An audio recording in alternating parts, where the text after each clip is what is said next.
السلام علیکم ورحمۃ اللہ۔ تو قرآن سٹڈیز میں آج میں ایک نئی صورت شروع کروں گی جو کہ ہے سورۃ الحشر۔ یہ مدنی صورت ہے، آیات کی تعداد 24 ہے، 3 رکوع ہیں، اور یہ ہے صورت نمبر 59۔ اعوذ باللہ من الشیطان الرجیم، بسم اللہ الرحمن الرحیم۔ سبح للہ ما فی السماوات و ما فی الارض وہو العزیز الحکیم۔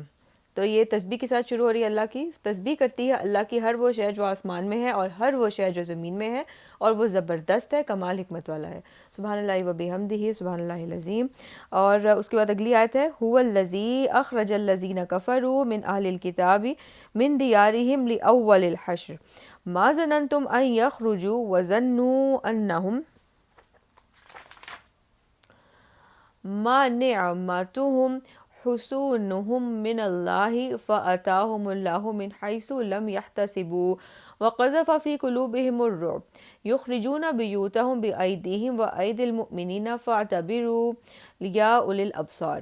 تو اس کا ترجمہ دیکھ لیتے ہیں کہ وہی ہے جس نے نکال کر باہر کیا کافروں کو جو اہل کتاب میں سے تھے، اور یہ یہود کا ایک قبیلہ اس کا کیا نام ہے، ٹھہرا پیچھے لکھا ہوا تھا اس کے اندر، بنو نذیر۔ تو بنو نذیر کے بارے میں کہ وہی ہے جس نے نکال کر باہر کیا کافروں کو جو اہل کتاب میں سے تھے ان کے گھروں سے پہلے جمع ہونے کے وقت۔ اے مسلمانوں، تمہیں یہ گمان نہیں تھا کہ وہ اتنی آسانی سے نکل جائیں گے، یعنی کہ وہ اتنی آسانی سے اپنے گھروں کو چھوڑ کر چلے جائیں گے، اور وہ بھی سمجھتے تھے کہ ان کے قلعے انہیں اللہ کی پکڑ سے بچا لیں گے۔ تو اللہ نے ان پر حملہ کیا وہاں سے جہاں سے انہیں گمان بھی نہیں تھا، اور ان کے دلوں میں اس نے رعب ڈال دیا۔ وہ برباد کر رہے تھے اپنے گھروں کو خود اپنے ہاتھوں سے اور اہل ایمان کے ہاتھوں سے بھی۔ بس عبرت حاصل کرو اے آنکھیں رکھنے والو۔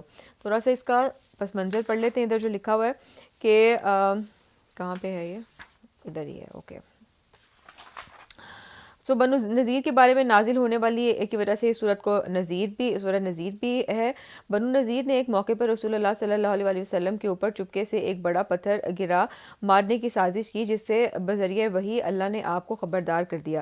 اس عہد شکنی کی وجہ سے رسول اللہ صلی اللہ علیہ وسلم نے ان کے خلاف لشکر کشی کی اور انہیں جلا وطن کر دیا۔ اسے اول حشر سے اس لیے تعبیر کیا گیا ہے کہ ان کی پہلی جلا وطنی تھی۔ خیبر سے عمر رضی اللہ کے دور میں انہیں دوبارہ شام کی طرف جلا وطن کیا گیا۔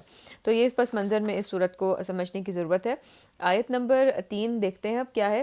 وَلَوْلَا أَن كَتَبَ اللَّهُ عَلَيْهِمُ الْجَلَاءَ لَعَذَّبَهُمْ فِي الدُّنْيَا وَلَهُمْ فِي الْآخِرَةِ عَذَابُ النَّارِ۔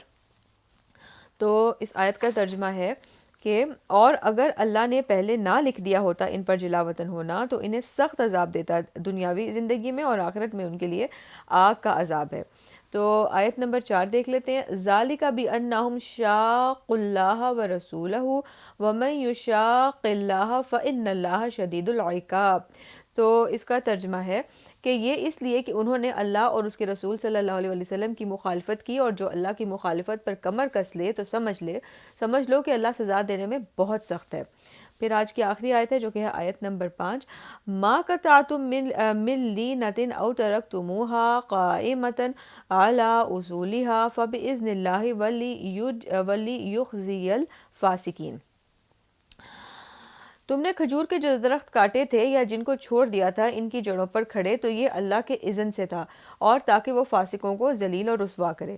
تو ان درختوں کے بارے میں ان درختوں کی سٹوری بھی دیکھ لیتے ہیں کیا ہے۔